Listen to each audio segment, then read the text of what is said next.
Saludos y Dios les bendiga. Les habla Cristian Vadillo. ¿Existen las maldiciones generacionales? ¿Qué es una maldición generacional? Se conoce como maldición generacional a los pecados o consecuencias de los pecados que heredamos de los padres. Es decir, que los hijos podemos estar practicando un pecado que nos ha llegado como una atadura espiritual o que estamos sufriendo los efectos de un pecado como una herencia de nuestros padres. Estas consecuencias también pueden llegar en formas de adicciones y diversas enfermedades.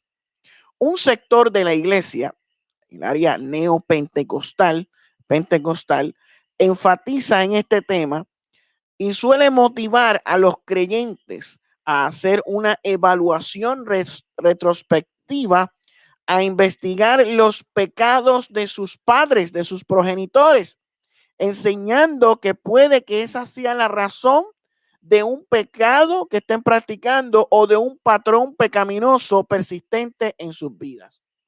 También enseñan que los constantes problemas, las frecuentes enfermedades y las permanentes crisis financieras pueden ser expresiones de una supuesta maldición generacional. En simples palabras, una maldición generacional apunta a las consecuencias que podemos estar pagando por los pecados de un antepasado.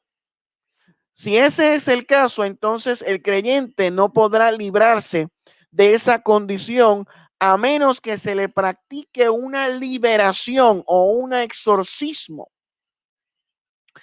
de esa maldición generacional. Una sesión de oración por medio de la imposición de manos y hasta una confesión por parte del afectado para romper esa supuesta atadura. En algunos casos, estas liberaciones que pueden durar varias horas se llevan a cabo en los templos al final de los servicios, en retiros espirituales o en casas como parte de una consejería. ¿De dónde proviene esta enseñanza, esta creencia de las maldiciones generacionales?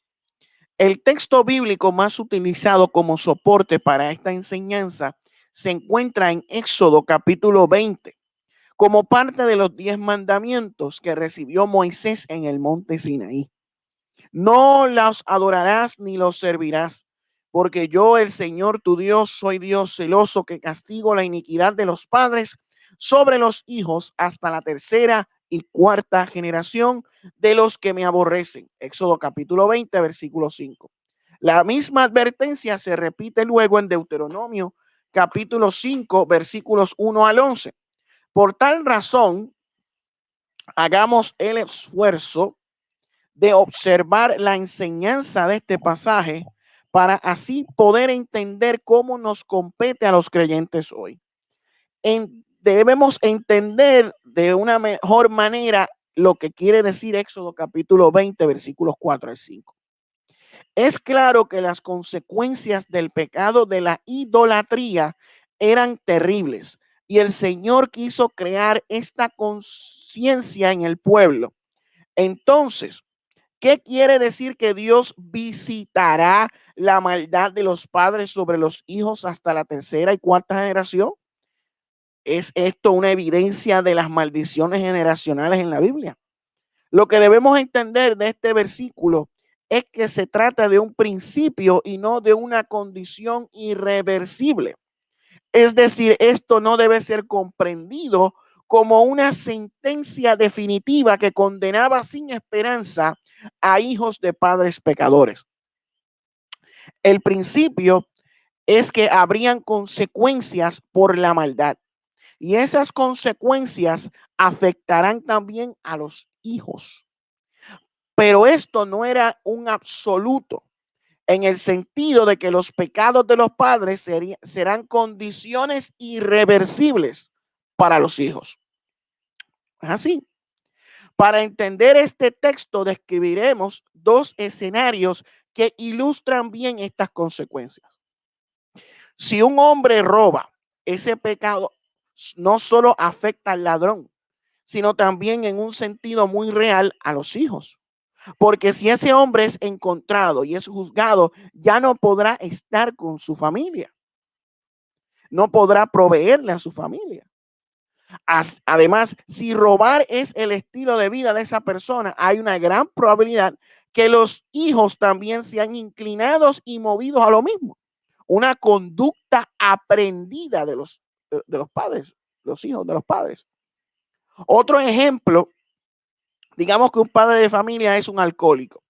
Tarde o temprano su adicción al alcohol le puede acarrear consecuencias para él y los suyos. Por ejemplo, si el borracho hace cosas indecentes o pierde su trabajo o entra en un pleito con otros o se enferma, eso tendrá consecuencias terribles para los miembros de su familia. En ese sentido, que la maldad de un padre afecta a los hijos. Y eso sin considerar que un hijo puede crecer predispuesto al alcohol y hasta volverse él mismo un alcohólico. Pues eso es lo que vio como un patrón normal de conducta y lo aprendió. El hecho de que Dios visite la maldad de los padres sobre los hijos es más bien un principio de consecuencias y no necesariamente una sentencia absoluta que deja a los hijos sin posibilidad de redimirse. Tampoco debe entenderse como una maldición generacional o una atadura espiritual de la que debamos librarnos. Esta es la necesaria conclusión que también está descrita en el mismo Pentateuco, porque en el libro de Deuteronomio se nos dice, los padres no morirán por sus hijos, ni los hijos morirán por sus padres. Cada uno morirá por su propio pecado, dice Deuteronomio capítulo 24, versículo 16. Cada uno morirá por su pecado. Cada uno es responsable de sus pecados. Es decir, en el Antiguo Testamento ya estaba establecido el principio de la responsabilidad individual, descartando toda noción de maldición o atadura generacional. En otras palabras, ningún hijo pagará por los pecados de los padres, sino que cada uno pagará las consecuencias de sus propios pecados. Y aunque nuestros hijos pueden ser afectados por nuestras decisiones o se pueda padecer la misma enfermedad de un antepasado, como la ciencia lo ha probado, enfermedades genéticas, predisposiciones genéticas, no debemos interpretarlo como una fuerza espiritual que está detrás de eso. Una vez más, las consecuencias que sufrimos no deben ser entendidas como maldiciones generacionales. En una medida menor, otro texto que es usado para enseñar las maldiciones generacionales se encuentra en Proverbios. Como el gorrión en su vagar y la golondrina en su vuelo, así la maldición no viene sin causa. Dice Proverbios 26:2. Pero basar en la enseñanza de ataduras generacionales por este versículo es un mal ejercicio exegético.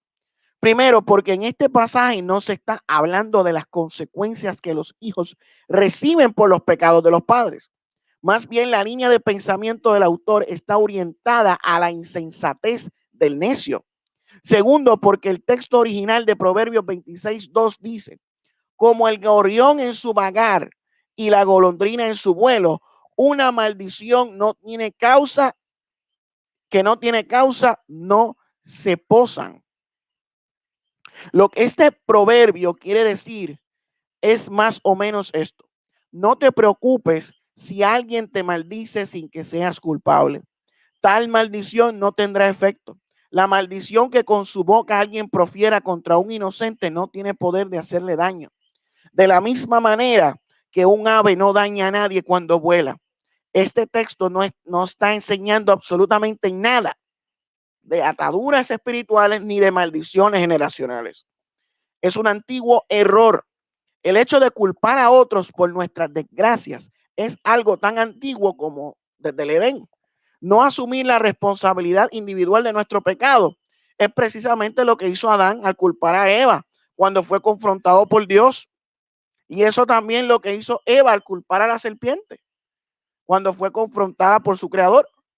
Pero al mismo tiempo, pero en el tiempo cuando los judíos fueron deportados a Babilonia, esta misma actitud floreció en la forma de un conocido refrán: los padres comen las uvas agrias y los dientes de los hijos tienen la dentera. Ezequiel 18:2.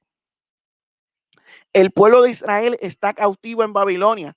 Hay tristeza y amargura entre los israelitas. Ezequiel es el profeta escogido por Dios para hablarle al pueblo. Entre los judíos existe una esperanza de que esto terminará pronto y luego volverán a casa, perdón. Pero la esperanza es vana. Dios está castigando a su pueblo por sus pecados. Dios los ha entregado a los caldeos en esta segunda deportación y todavía una deportación más en camino. Esta actitud fue confrontada por el profeta. El mensaje que subyace bajo este refrán es claro: estamos padeciendo por el pecado de nuestros padres. Por eso el Señor les dice lo mismo. Vivo yo, declara el Señor Dios, que no volverán a usar más este proverbio en Israel. Todas las almas son mías, tanto el alma del Padre como el alma del Hijo. Mías son. El alma que peque, esa morirá. Ezequiel 18:3-4. Aquí una vez más Dios corrige la fatalista noción de que los hijos serán víctimas de una sentencia irreversible por culpa de los padres. Esta idea es también asumida por los discípulos en el Evangelio de Juan. Ellos le preguntaron a Jesús si la ceguera de un hombre era el resultado del pecado de un antepasado. A la inquietud de los discípulos, él les respondió: ni este pecó ni sus padres, sino que está ciego para que las obras de Dios se manifiesten en él, dice Juan 9:3. Una vez más, esta excesiva y hasta enfermiza inclinación de interpretar las desgracias de las personas como una consecuencia de los pecados de un antepasado es confrontada por Jesús, quien les dice que esta ceguera solo sirve para glorificar a Dios. Ese énfasis de maldiciones generacionales casi siempre despoja al creyente de asumir su responsabilidad personal, y lo que es más delicado, no lo motiva a procurar el arrepentimiento por sus propios pecados. El daño que esto causa, muchas y lamentablemente, son las consecuencias que la enseñanza de las ataduras o maldiciones generacionales han traído a la iglesia. Algunos en el pueblo de Dios están ávidos por buscar que alguien les practique una liberación, pues creen que esa atadura solo pierde su poder con esta práctica, con sesiones de liberación. En otros casos, el creyente que se siente inocente esquivará su responsabilidad personal y no procurará arrepentirse. Pero también están los que han sido decepcionados por las implicaciones de esta enseñanza, aquellos que han sido objeto de una liberación y que en el tiempo el pecado o la consecuencia de un pecado reflotaron, experimentan desilusión con el evangelio o las escrituras, porque piensan que la maldición es más poderosa que el evangelio. Otros quizás resuelven sometiéndose periódicamente a estas liberaciones, estos exorcismos. Por lo tanto, en concordancia con la enseñanza bíblica, debemos concluir que la doctrina de las maldiciones generacionales es teológicamente deficiente, es absurda, es ridícula, es antibíblica, es una práctica nociva y dañina. La alternativa bíblica: ¿qué hacer si en la vida diaria parece que somos inclinados a practicar los mismos pecados de nuestros antepasados? ¿Cómo vamos a liberarnos de esa influencia?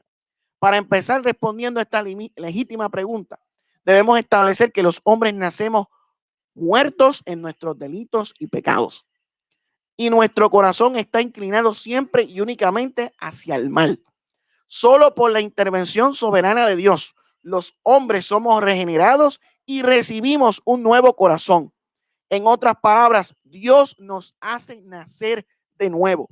Cuando el hombre se arrepiente de sus pecados, abandona sus malos caminos y se vuelve a Cristo en obediencia, está dando la gloriosa evidencia de su nuevo nacimiento. Es por eso que el apóstol Juan dice: ninguno que es nacido de Dios practica el pecado, porque la simiente de Dios permanece en él. No puede pecar porque es nacido de Dios. Esto quiere decir que cuando una persona nace de nuevo, se arrepiente y abandona sus pecados, no mostrará un patrón pecaminoso de conducta. El creyente peca, pero no practica el pecado, no se ejercita en el pecado, no tiene un patrón pecaminoso de conducta. como un estilo de vida. Tomando como referencia las palabras de Juan, concluimos que la práctica abierta y permanente de un pecado en la mayoría de los casos es una evidencia de que esa persona no ha nacido de nuevo y que nunca se arrepintió genuinamente de sus pecados. Si ese es tu caso, entonces debes reconocer tu necesidad de salvación, arrepentirte de tu maldad y depositar tu confianza solo en Jesucristo para el perdón de tus pecados. La Biblia enseña que todo aquel que viene a Cristo, Él no le echa fuera. Corre al Señor y Él te recibirá y te dará descanso. Sin embargo, ¿qué sucede con alguien que da evidencia de su regeneración y ha mostrado frutos de su arrepentimiento, pero todavía lucha con alguna forma de pecado, adicción o inclinaciones de sus antepasados? ¿Qué hacemos con eso? La inquietud también es legítima y la Biblia también nos responde al respecto. Aquí es importante destacar de que desde el momento de nuestra conversión comienza en el creyente el proceso de la santificación. Se le llama así al proceso por el medio del cual desde la conversión Dios hace al creyente más libre de la influencia del pecado y va transformándolo, formándolo conforme a la semejanza de Cristo. Pero este proceso es gradual y dura toda la vida, no es algo momentáneo, instantáneo, no, es algo gradual. Y aunque es una obra de Dios, el creyente también participa de ese proceso de santificación. Esta es la enseñanza que Pablo expone en Romanos capítulo 6. Por eso dice, por tanto, no reine el pecado en vuestro cuerpo mortal, para que no obedezcáis sus lujurias. Es decir, no se dejen gobernar por el pecado. La vida de un genuino creyente se caracteriza por una constante lucha contra el pecado. El hombre regenerado batalla por no pecar, una lucha contra el pecado. Y cuando lo hace, siente una profunda convicción, siente tristeza, amargura por haberle fallado a su Salvador. Y confiesa sus pecados y pide perdón a Dios. Pero no debemos olvidar que el llamado del creyente es a negarse a sí mismo, a tomar su cruz cada día y seguir a Jesús. Pablo nos llama a hacer morir lo terrenal en nosotros y por medio del Espíritu hacer morir las obras de la carne. Pedro exhortaba a los creyentes que se abstengan de los deseos carnales que batallan contra el alma. Parte de esta batalla es la actitud permanente de procurar el arrepentimiento. Un creyente es un pecador que reconoce cuando falla y se arrepiente genuinamente de su pecado. En este sentido, Martín Lutero, fue enfático al destacar en la primera de sus 95 tesis que el arrepentimiento es el estilo de vida de un creyente. Es el A hasta la Z de la vida cristiana. Vivimos en un constante arrepentimiento, un constante arrepentimiento. Pero en la santificación es importante recordar que aunque se nos manda a ocuparnos de nuestra salvación con temor y temblor, también se nos dice que Dios es quien produce en nosotros el querer como el hacer por su buena voluntad. Es decir, que Dios nos pide algo, pero Él también nos da la capacidad para obedecerlo. ¡Qué gloriosa promesa! El gran Agustín de Hiponia captó esta verdad en su famosa oración. Pídeme lo que quieras y dame lo que me pides. La gracia de Dios no solo perdona nuestros pecados, sino también nos capacita para vivir la vida cristiana. Además, debemos decir que nuestra santificación será proporcional al entendimiento que tengamos de la persona y la obra de Jesucristo. Es decir, nuestra santidad se corresponde en gran medida a nuestro entendimiento del Evangelio. Mientras más comprendamos lo que Cristo hizo en la cruz, mayor será nuestro anhelo para crecer en su semejanza. Para el efecto, la constante exposición de la palabra de Dios será determinante. La palabra de Dios tiene un poder santificador en la vida del creyente. Por eso Jesús le dijo a sus discípulos, ustedes ya están limpios por la palabra que les he hablado. Debemos recordar que Cristo Jesús obtuvo eterna, segura y completa salvación para nosotros. En Él estamos completos, dijo Pablo en Colosenses 2:10. Es decir, Cristo es la provisión de Dios para el gran problema del pecador.